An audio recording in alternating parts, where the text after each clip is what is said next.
Welcome back. Our focus is still on South Africa's new National Development Plan, which was presented to the President and Parliament this week.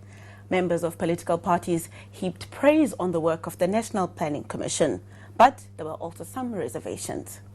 The greenfield character of this initiative needs to be appreciated. It is a giant leap. It is an ambitious project that not only needs but also calls all South Africans to be seized with ensuring its resounding success. I trust all parliamentarians, as well as the whole community of public representatives, MPLs and councillors, and other leadership in South Africa will rally behind this development tool, that is the plan. The National Development Plan has the potential to impact on policy and legislative refinement, which means the state will have better tools to drive the transformation agenda. At the risk of repeating, allow me to assert that any transformation agenda must be guided by progressive principles, policies, and laws. The leader of the opposition, Lindiwe Mazibuko of the Democratic Alliance, said the handing over of the plan could be a historic moment, but the challenge to the president is now to align his policies with the goals and objectives of the plan. Simply put, it is now up to the Honourable President to align his policies with the NDP. This is the hard part. It requires much more than the NDP simply being accepted as a planning framework by the government. Each annual budget must have precise targets and timeframes that correspond to this plan. Mr. Speaker, today the DA seeks the assurance of the Honourable President that the government's performance in implementing this plan will be monitored and evaluated regularly by the Presidency. The DA in Parliament will also hold every government department to account for its adherence to the plan. This is where I fear tensions could be inflamed. The DA is not convinced that the governing party subscribes to this plan with its hearts and its minds. Most alarming is the fact that the NDP did not feature in a single significant policy motion at the recent ANC policy conference. This resistance to the road less travelled is the reason that the DA was concerned when the draft document was released last year that factions within the ANC might attempt to block its implementation. For this plan to succeed, the President must show the fearless leadership that his government has lacked up till now. The leader of the Congress of the People, Mr. Musioua Lekota, said the handing over of the plan could mark the beginning of a new era, but questioned whether it will be implemented. He said the government had devoted a significant amount of the nation's resources to develop the plan, but nobody seemed to own it. Nobody seems to own it. Nobody seems to be working to ensure that this plan is accepted and then implemented. Similarly, early this week, the Honorable Deputy President graduated about 600 young people. Very commendable. And these young people, as it was announced, are now going to go into government. They are going to lead in the implementation of transformation and change for our society going forward. I asked myself, have they passed examinations on the National Development Plan? What did they pass? I want to know, what did they pass? Because the Minister of Arts and Culture said that no, they are now going to implement the National Democratic Revolution. I want to know, what did they pass?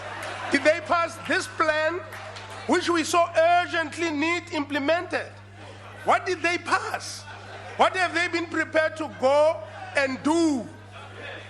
That's the question. And that's why I go back to the question. This is a good plan, but will it be implemented? Will it be implemented? By whom?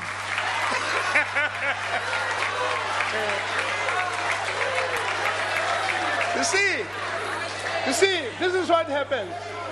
This is what happened. I want to implement it, but you are the main player. The ruling party is the main player on the platform of our nation. Now you adopting all kinds of other programs except this one.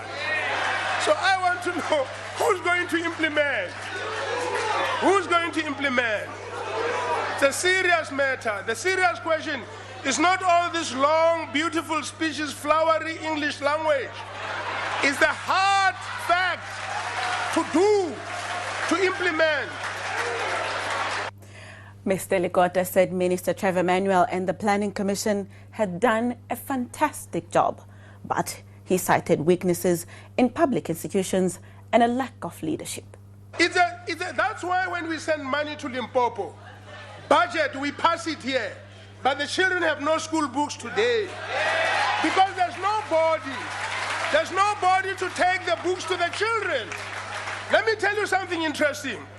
In this country, there's plenty capability to implement things. And if you stop for a moment, think about it. In this country, there are thousands of taverns.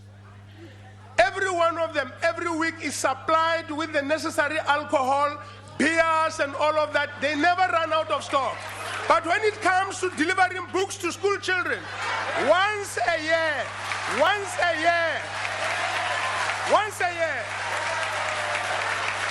no capability. It's not because the country does not have capability. Deliver books to the children of our country once a year, nothing. Whereas there's plenty capability in the country to deliver beer every week, make sure that every tavern is not running short of it. Honourable Member, the situation is not improving. I regret to announce that your time has expired. Thank you, sir.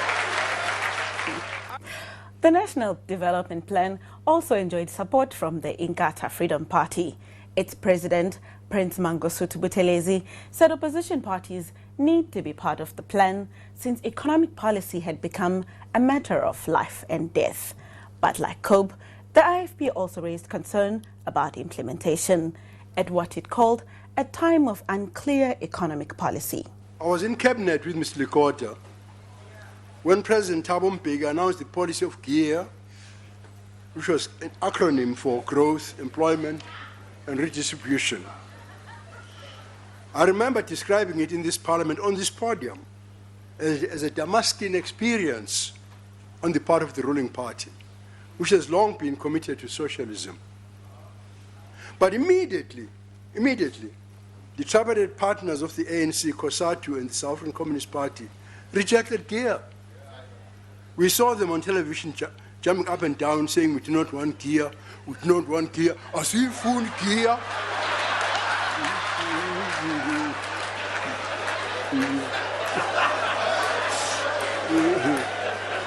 So